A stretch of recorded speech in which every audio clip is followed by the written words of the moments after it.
Who wants to live forever? Crazy people, that's who. People that have a lot of money, billionaires, billionaires. They want to live forever, and the mad scientists behind them, too. Yes, hello, my friends. Jacob is here, and I am happy that you're here for what is going to be a super fantastic episode.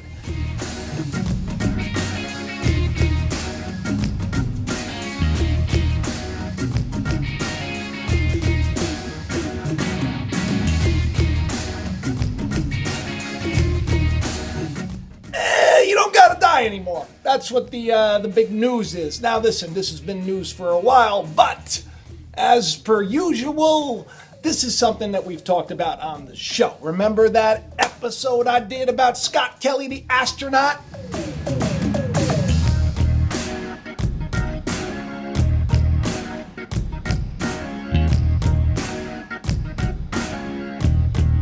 Came back and he had his twin brother, and it was no longer like they were the same. Genetically identical when he left. When he comes on back after, I don't know, like a record time in space, something like 400 and something days, 9% of his genetic makeup, his genome, totally changed. And there was a lot more that changed, but then it changes back. But the big part of it was the telomeres. You know those things that look like shoelaces?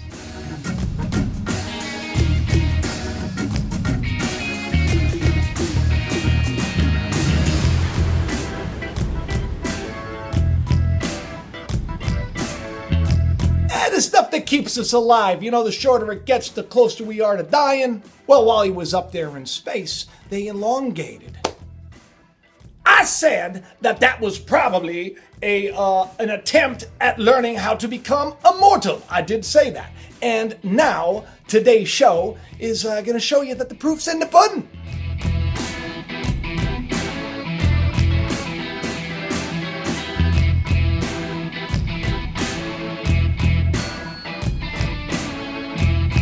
From the Singularity University, initially started by Google and NASA, this big wig from MIT, Jose Luis Cordero, is going to tell everybody how we're going to live and become immortal, and that people are only going to die because it's, accidents or stuff like that. That immortality is the future if the human race wants to survive. So I hope you're buckled up, people, because we're about to learn why this is insane.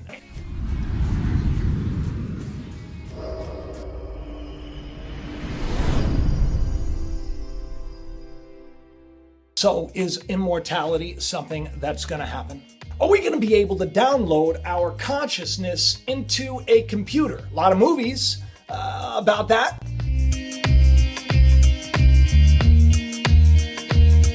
That Johnny Depp movie, that freaked me out.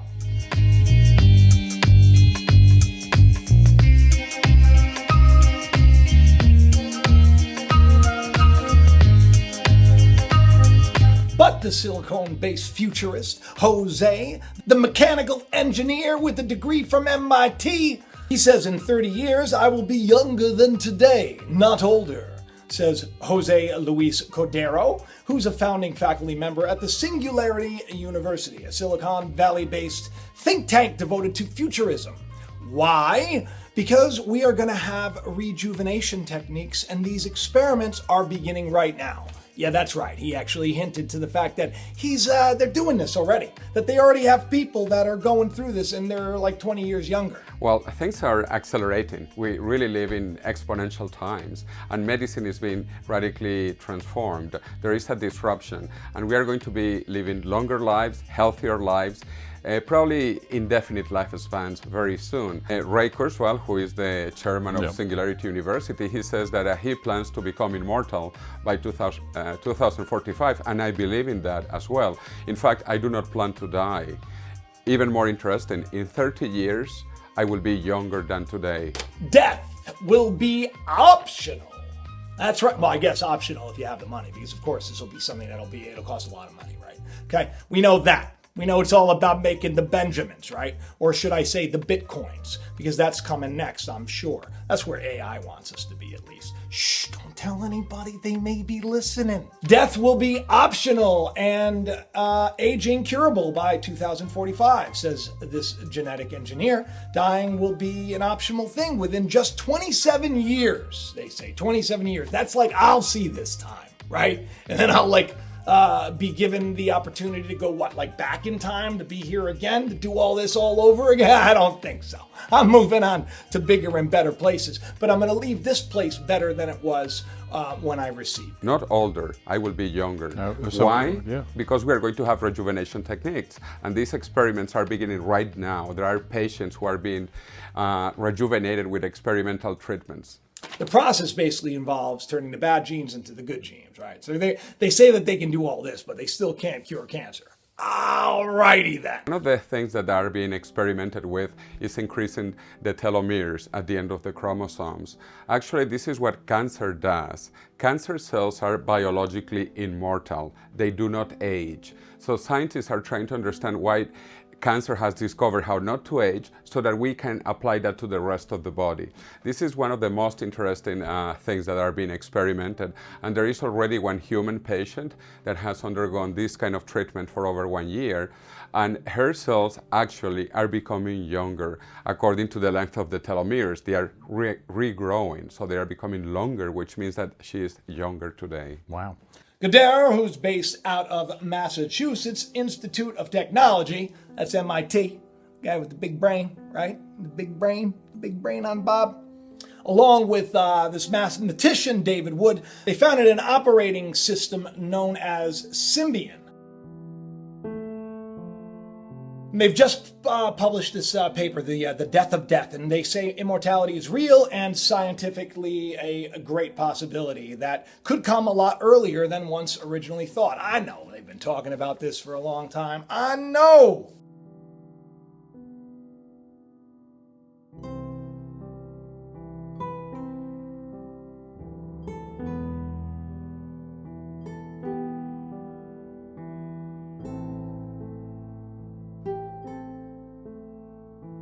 Microsoft has reportedly announced already the setting up of cryopreservation centers, a place where cancer will be curable, and they're already talking about that stuff. So it's like everybody's kind of setting up for this.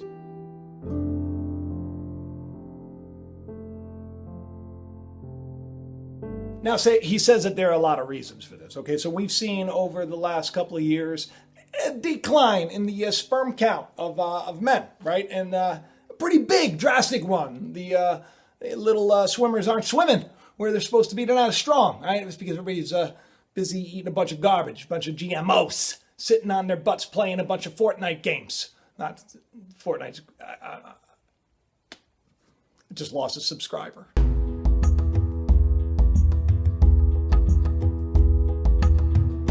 Yeah, allergies are getting so bad you can't go outside. The sun, you go outside, you get burned because there's so much crazy stuff going on in the environment. A lot of people, it makes sense, right? Some people are saying because of the electromagnetic field that we've talked about, how there's like this shift going on right there, and it's the weakest it's been in a while because it's flip-flopping around, that more radiation is getting in, and that's another reason why the sperm count is dropping. I don't know why all of a sudden I'm talking about sperm. I mean, let's move on. Okay, so these engineers, they said that they're already employing these techniques, and they've actually done it where in places like Colombia where the regulations for genetic manipulation aren't so... Anyway, Elizabeth Parrish is said to be the first human patient, started to see symptoms of aging.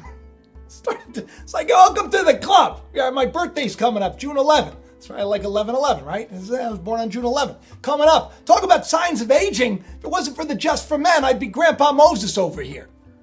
And did I say just for men? I meant something that's completely organic that really has no chemicals at all and doesn't fuel the machine.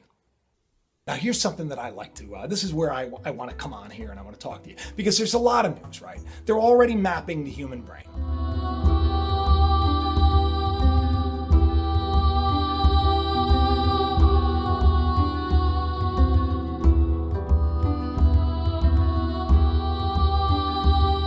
They're already doing this. Right now, I just watched Perimeter Institute or the Academy of Ideas or something. I don't know what YouTube channel it was, but I was just watching a talk that was done about this and how in a short period of time, we're going to have it all. Like right now, they're already taking these slivers of the brain and they're mapping it. And so all of this stuff, when you tie it together, it says immortality. I mean, we're built to last forever. The scriptures say that man was pretty corrupt, so God had to shorten the telomeres down. Said no more, right? And so we're built to last for all this time, but we don't.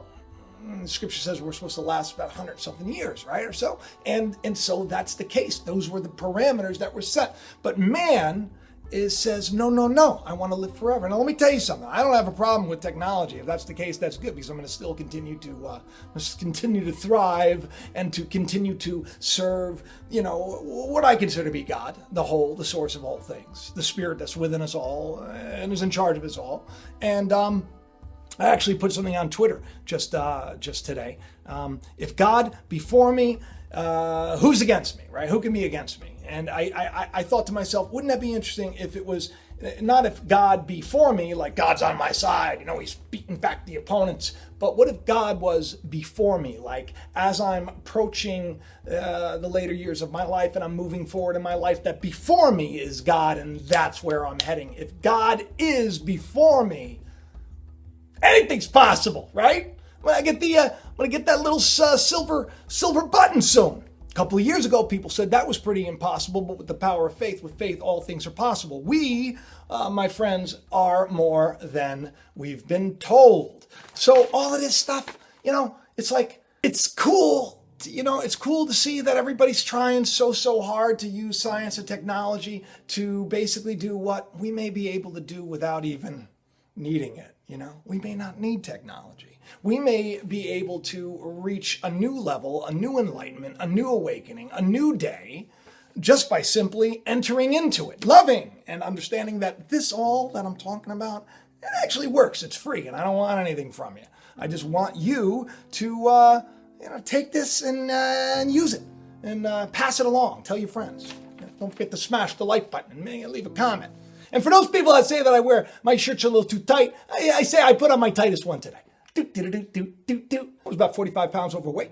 Yeah, I was also sick, Crohn's disease, ankylosing spondylitis, right? But when life says, this is the way it's going to go, this is the way you're going to have to deal with these things, this is all the nonsense I'm going to throw at you, I say it's there to build me and to make me stronger and then to help all of you do the same. So while the elite of the world are sitting up there and they're playing with their little games with all of our lives, and they're thinking that they could be just like gods. I mean, well, you think about it, right? It was just on Netflix. It was a good show. I love sci-fi. The show that was just on Netflix, it was all about this, where the wealthy become like gods, immortal. Their souls, they live forever.